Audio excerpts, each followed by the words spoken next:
vibe. Feel the waves cut through me, hypnotized by the sounds I'm breathing in. Hold tight, chemicals collide.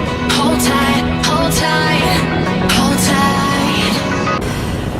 Make it last. Pantai ini berada di belakang Bandara Internasional Minangkabau.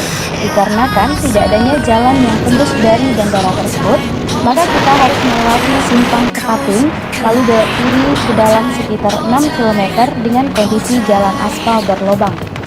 Suasana asri sangat terasa di sepanjang jalan.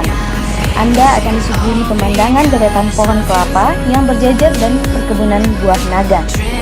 Nah, di pantai ini terdapat sebuah pohon yang dikenal dengan nama pohon jomblo.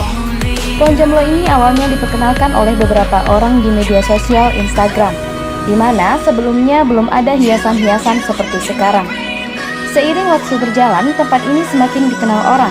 Namun, sangat disayangkan, sekarang pohonnya sudah dirusak. Kemungkinan pohon ini tidak bertahan lama.